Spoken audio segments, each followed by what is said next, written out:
Wagner Love não é mais jogador do Corinthians e a notícia rendeu enorme comemoração entre os dirigentes alvinegros. No vídeo de hoje do canal do Nicola te explico os motivos da festa.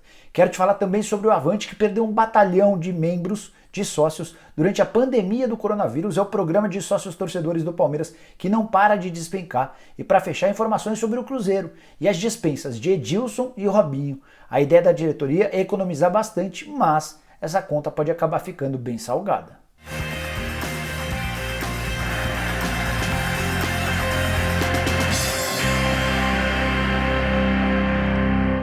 Fala aí pessoal, sou o Jorge Nicola, bem-vindos a mais um vídeo do nosso canal. Espero que assistam ao vídeo até o fim. Se curtirem, não esqueçam de dar um like, de se inscreverem no canal e de acionarem o sininho. Se vocês já tiverem feito tudo isso, aproveitem e virem membros do canal do Nicola. É super importante para que o canal continue crescendo e ainda garante uma série de vantagens para vocês, como por exemplo a possibilidade de participar do bolão do Nicola, que vai dar ao vencedor uma camisa oficial do time do coração.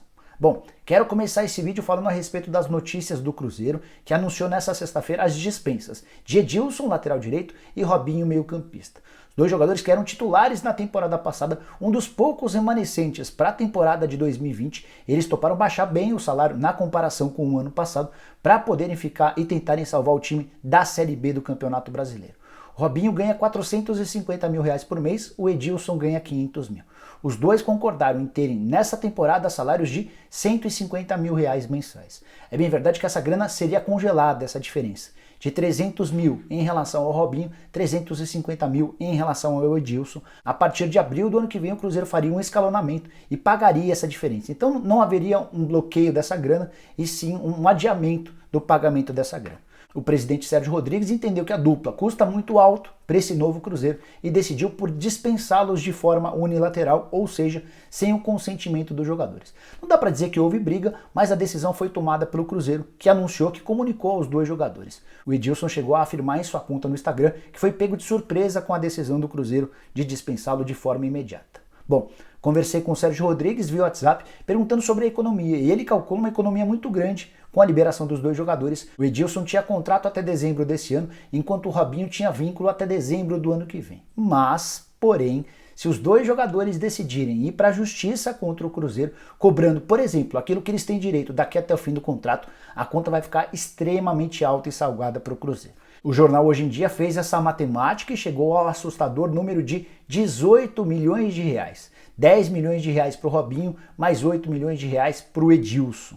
Esse valor inclui verbas que o Cruzeiro deve da temporada passada, são 4 meses além do 13º, verbas relacionadas a esse ano, essa diferença, esse desconto em cima dos salários, além de tudo que eles teriam a receber daqui até o fim do contrato. Sérgio Rodrigues aposta que os jogadores vão abrir mão dessa grana daqui até o fim do contrato. Existe o risco porque os jogadores foram pegos de surpresa. A esperança dos dirigentes do Cruzeiro é que os dois jogadores se reempreguem logo e esqueçam toda essa questão relacionada ao Cruzeiro. O nome do Robinho, na própria sexta-feira, horas depois de ser anunciado como dispensável do Cruzeiro, já foi especulado no Atlético Mineiro, logo no grande rival. Mas o torcedor do Galo parece não ter gostado nada dessa história, tanto que lançou uma hashtag que virou trending topics no Twitter, dizendo Robinho não. Tudo por causa de uma série de provocações que o Robinho fez enquanto jogador do Cruzeiro em relação ao Atlético Mineiro, especialmente depois de vitórias da Raposa no Clássico. Só para arrematar sobre o Cruzeiro, Sérgio Rodrigues não descartou a possibilidade de novas dispensas, tentando fazer com que o Cruzeiro se torne um clube mais saudável. E o Cruzeiro também anunciou a venda do zagueiro Edu, que vai completar nos próximos dias 20 anos de idade. Ele vai jogar no Atlético Paranaense por algo na casa dos 3 milhões de reais, valor equivalente a 70% dos direitos econômicos. O Cruzeiro manteve um percentual de olho numa venda futura. O Avante, programa de sócios torcedores do Palmeiras, já deu muito orgulho para os atuais dirigentes alviverdes, mas nos últimos tempos o Avante tem rendido enormes dores de cabeça. Tem alguns números que mostram a evolução da perda de torcedores desde a temporada passada. Detalhe importante, em 2017 o Palmeiras chegou a ter 126 mil sócios adimplentes, ou seja, pagando em dia. Número extremamente expressivo que fazia do Palmeiras o primeiro colocado no ranking de sócios torcedores do país. Mas, a partir de 2019, por conta de uma série de motivos, resultados esportivos do time dentro de campo, um aumento de 20% na taxa, no preço, cobrado pelo sócio-avante, a falta de perspectivas em relação à formação de um grande time para 2020, tudo isso foi causando uma debandada de sócios torcedores. No fim do ano passado, o Palmeiras tinha aproximadamente 53 mil sócios torcedores adimplentes, de um total de 70 mil sócios. Tinha essa diferença de associados, que continuavam vinculados ao programa, mas já não pagavam mais. No mês de março, cheguei a informar para você que os 53 mil torcedores adimplentes viraram 50 mil sócios torcedores adimplentes, mais uma perda de 3 mil sócios torcedores. E por conta da pandemia do coronavírus que paralisou os campeonatos, nos últimos 2 meses o Palmeiras perdeu 9% em abril e mais 9% no mês de maio. Quero trazer esses números e tentar fazer com que você entenda melhor a situação do clube. Com os 9% de sócios torcedores perdidos no mês de abril, foram 4.500 que deixaram de pagar e o programa de sócios torcedores do Palmeiras caiu para 45.500 torcedores ativos pagando em dia. Já com os 9% perdidos no mês seguinte, no mês de maio, o Avante registrou uma queda de 4.100 e hoje tem 41.400 sócios torcedores ativos pagando em dia. Esses números são aproximados, tá? Mas o que eu queria que você tivesse noção é de que o Palmeiras tem, em 2020, o menor número de sócios torcedores desde 2013. Nos últimos 7 anos, o Palmeiras nunca havia registrado um número tão baixo, próximo de 40 mil sócios torcedores. O ticket médio na temporada passada de cada um desses sócios era de R$ 58. Esse ticket médio para esse ano também caiu, porque vários integrantes dos planos mais caros foram embora, então o ticket médio caiu. Com isso, além do ticket médio menor e também de uma menor participação de sócios torcedores, óbvio, a receita bruta e líquida do Palmeiras cai. Em novembro do ano passado, o Palmeiras registrava uma receita bruta de R$ 3 milhões por mês com o seu sócio torcedor.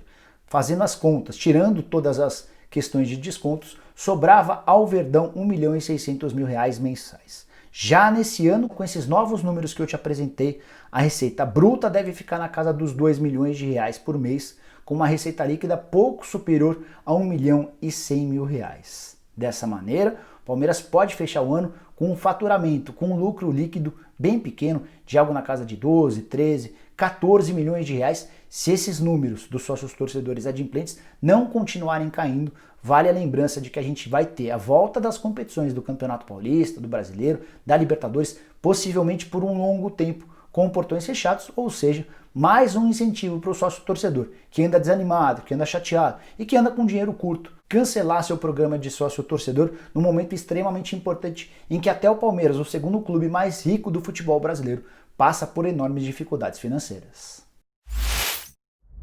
Quero repercutir agora a saída de Wagner Love do Corinthians. O anúncio foi feito de forma oficial pelo próprio Timão no meio da tarde da sexta-feira.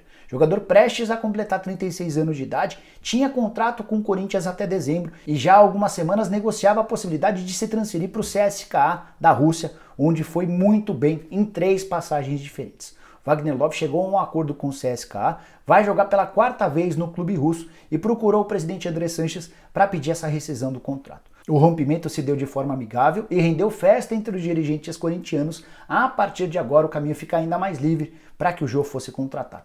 Tenho dito para você há vários dias que o Jô já está acertado com o Corinthians. Salário, tempo de contrato, luvas e tudo mais. O que pegava para os dirigentes corintianos era como anunciar a contratação do Jô em meio a baita crise financeira dentro do clube, com dificuldade para pagar salários, entre outras coisas, e com o fato de o Corinthians ter 2 centroavantes artilheiros, o Bocelli e o Wagner Love. Com a saída do Love, o Corinthians passa a ter uma justificativa importante: perdemos um centroavante, vamos trazer outro. E essa troca com vários pontos interessantes para o Corinthians. O Love, por exemplo, perto dos 36 anos de idade, o Jô com 33 anos, mais novo, mais eficiente, e que em sua última passagem no Parque São Jorge foi muito bem, tendo sido um dos grandes responsáveis pelo título do Campeonato Brasileiro de 2017. O Corinthians não vai cobrar absolutamente nada do CSKA pela contratação do jogador, foi feito um acordo amigável entre as partes. O Love nas 3 passagens pelo clube russo, primeira delas de 2004 a 2009, a segunda de 2010 a 2011 e a terceira de 2012 a 2013, disputou 272 jogos com 131 gols marcados. Ele nunca jogou tanto por uma equipe e marcou tantos gols por uma equipe quanto pelo CSKA. Mas voltando ao Jô, antecipei outro dia aqui no canal do Nicola que ele vai assinar um contrato com o Corinthians por 2 anos e meio, ou seja, até dezembro de 2022. Isso está líquido e certo, foi mais uma vez me confirmado por um dirigente importante do Corinthians. A única coisa importante que eu preciso retificar é em relação ao salário dele. Cheguei a dizer que o Jô vai ganhar 700 mil reais por mês. Esse salário até pode vir a ser realidade um dia, mas somente a partir do ano que vem. O Jô entendeu as dificuldades financeiras do Corinthians, o clube passa por enormes complicações por causa da falta de receita relacionada ao coronavírus e o Jô aceitou receber um salário menor nessa temporada.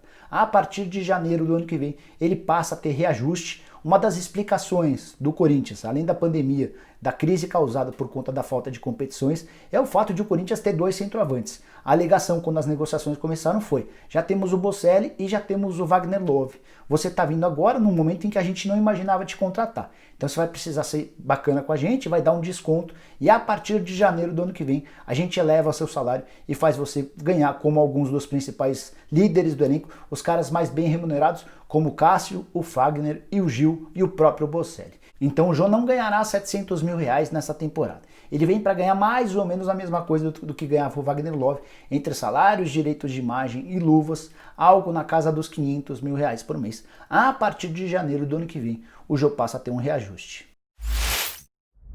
Bom, pessoal, eram essas as informações que eu tinha para dividir com vocês nesse sábado. Espero que tenham curtido o vídeo e deixem um like por aqui. Se ficou alguma dúvida, eu uso o espaço para comentários para deixar pergunta, dúvida, sugestão, opinião, seja lá o que for. Também queria pedir para você se inscrever no canal do Nicola e acionar o sininho. É importante que acione o sininho, porque a partir daí você passa a ser notificado toda vez que eu fizer vídeo novo ou live. Por falar em live, a partir das 8 horas da noite desse sábado, vamos falar com o Fábio Wolff, um dos especialistas em marketing esportivo no país. Ele vai poder responder se seu clube anda bem ou anda mal quando o assunto é patrocínio master. Beleza? Espero vocês de noite. Até a próxima. Tchau, tchau!